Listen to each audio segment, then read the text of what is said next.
ಇದಾಗಲೇ ಸರ್ಕಾರ ಆರ್ಎಸ್ಎಸ್ನ ಚಟುವಟಿಕೆಗಳಿಗೆ ನಿರ್ಬಂಧ ಹೇರಿದೆ. ಹಾಗಂತ ಆರ್ಎಸ್ಎಸ್ನ ಚಟುವಟಿಕೆಗಳು ಸ್ಟಾಪ್ ಆಗಿದೆಯಾ ಅಂತ ಕೇಳಿದ್ರೆ ಇಲ್ಲ. ಅಲ್ಲಲ್ಲಿ ಪಥಸಂಚಲನ ನಡೀತಾ ಇದೆ, ಅದಕ್ಕೆ ಸಿದ್ಧತೆಗಳಾಗ್ತಾ ಇದೆ. ಮತ್ತೊಂದು ಕಡೆಯಲ್ಲಿ ಸರ್ಕಾರಿ ಮೈದಾನದಲ್ಲಿ ಆರ್ಎಸ್ಎಸ್ನ ಗೀತೆ ಮೊಳಗಿದೆ.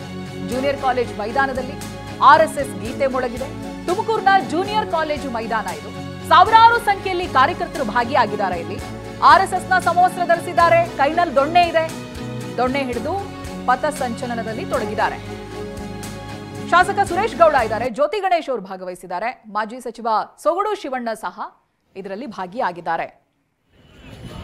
100 ಸಂಘ ಶತಾಬ್ದಿ ಅನ್ನೋದಾಗಿ ಶೃಂಗಾರ ಮಾಡಿರುವುದನ್ನು ಗಮನಿಸಬಹುದು.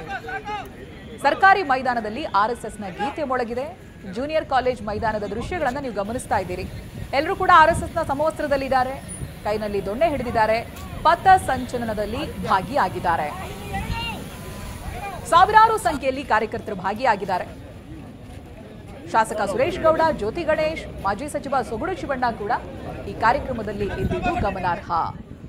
ಒಂದ್ ಕಡೆ ಸರ್ಕಾರ ನೋಡಿದ್ರೆ ಈ ರೀತಿಯಾಗಿ ಕಾರ್ಯಕ್ರಮಗಳನ್ನು ಆಯೋಜನೆ ಮಾಡೋ ಹಾಗೆ ಇಲ್ಲ, ಇದಕ್ಕೆ ಪೂರ್ವಾನುಮತಿ ಪಡಿಬೇಕು, ಸರ್ಕಾರಿ ಕಟ್ಟಡಗಳಲ್ಲಿ ಜಾಗಗಳಲ್ಲಿ ಯಾವುದೇ ಚಟುವಟಿಕೆಗಳನ್ನು ಮಾಡೋ ಹಾಗಿಲ್ಲ, ಖಾಸಗಿ ಚಟುವಟಿಕೆಗಳು ನಡೆಯೋ ಹಾಗಿಲ್ಲ ಅನ್ನೋದಾಗಿ ಕ್ಯಾಬಿನೆಟ್ನಲ್ಲಿ ನಿರ್ಧಾರ ತಗೊಂಡ ನಂತರದಲ್ಲೂ ಕೂಡ ನಾವೀಗ ಗಮನಿಸ್ತಾ ಇರೋ ಹಾಗೆ ಇದು ಸರ್ಕಾರಿ ಮೈದಾನ, ಜೂನಿಯರ್ ಕಾಲೇಜ್ ಮೈದಾನ ಇದು.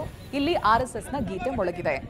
ಸಾವಿರಾರು ಸಂಖ್ಯೆಯಲ್ಲಿ ಜನ ಸೇರಿದ್ದಾರೆ, ಅಂದ್ರೆ ಆರ್ಎಸ್ಎಸ್ನ ಕಾರ್ಯಕರ್ತರು ಸೇರಿದ್ದಾರೆ, ಸಮವಸ್ತ್ರದಲ್ಲಿದ್ದಾರೆ, ಕೈನಲ್ಲಿ ದೊಣ್ಣೆ ಹಿಡಿದು ಪಥಸಂಚಲನ ಕೂಡ ನಡೆದಿದೆ.